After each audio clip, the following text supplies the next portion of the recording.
500. Just let that number sink in for a second. 500 years. That is the incredible length of a story we're about to explore. A story about uninterrupted, perfect worship.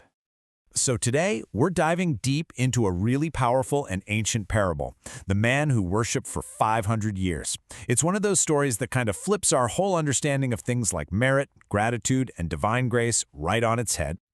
And you know, this story makes us ask a really big question, one that's at the core of so many beliefs.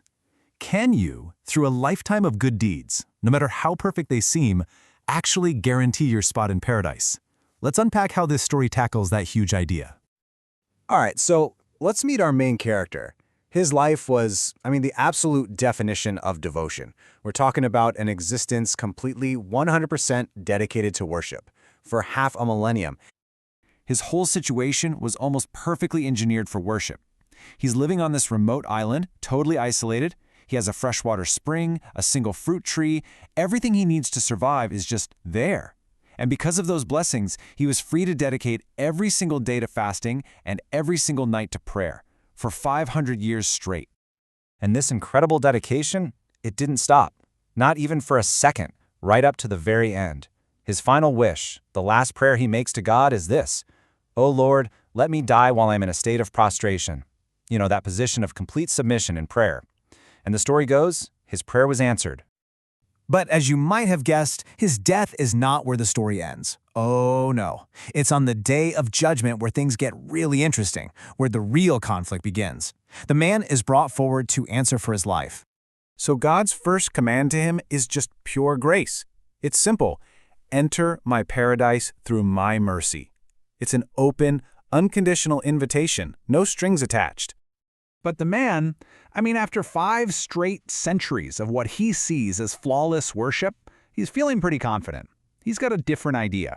He says, "Oh Lord, I wish to enter paradise based on my deeds." He wants to get in on his own merit. He feels like he's earned it. And right there, that's the heart of the story. On one side, you have the man's belief in his own hard-earned 500 years of work, and on the other, you have God's offer of pure, unconditional mercy. And the man has just asked for these two things to be put to the test. So let's get to the climax of the story and see how this little test plays out. This is the moment where we see the true scale of divine blessings compared to, our own efforts. God then tells the angels, "Okay, let's do it. Take the man's 500 years of worship and put them on a scale. But on the other side of the scale, don't put all the blessings he ever received. Nope. Just put one, the gift of his eyesight." The result is, honestly, it's just staggering. It's not even a contest. As you can see, 500 years of nonstop worship are completely, utterly dwarfed by the value of just one single blessing, the ability to see. So the scale just tips dramatically. That one single gift of eyesight turned out to be heavier, more valuable than half a millennium of perfect devotion. Think about that. His entire life's work couldn't even begin to pay for one of the countless blessings he'd already been given. And that realization just hits the man like a ton of bricks.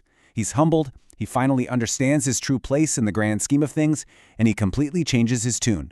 He pleads, "O Lord, enter me into paradise through your mercy." He gets it now. Grace was the only way in all along. Okay, so this brings us to the ultimate lesson of this whole parable.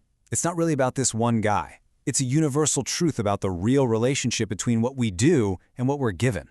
The person who narrated this story, the Prophet Muhammad, peace be upon him, made this point crystal clear. He said, "No one will enter paradise solely by their deeds." And when his friends asked, "Not even you?" he replied, "Not even me, unless Allah grants me his mercy." That just drives the point home. This rule applies to absolutely everyone. So what are the big takeaways here? First, gratitude. Our actions, our worship, they're our way of saying thank you, but they can never come close to repaying the incredible blessings we've already got. Second, reliance on mercy. At the end of the day, salvation is a gift, not a paycheck we've earned. And third, humility. The goal is to try our best, to do good, but to always know that our ultimate success depends on a mercy that is so much bigger than our own merit. And this leaves us with a really fascinating question to ponder. If our good deeds can't actually buy our way into paradise, then what are they for? What's their true purpose? This story seems to suggest that maybe they're not a form of payment at all. Maybe they're a way to shape who we are, to show our gratitude, and to become the kind of person who is worthy of receiving that mercy when it's offered. Definitely something to think about.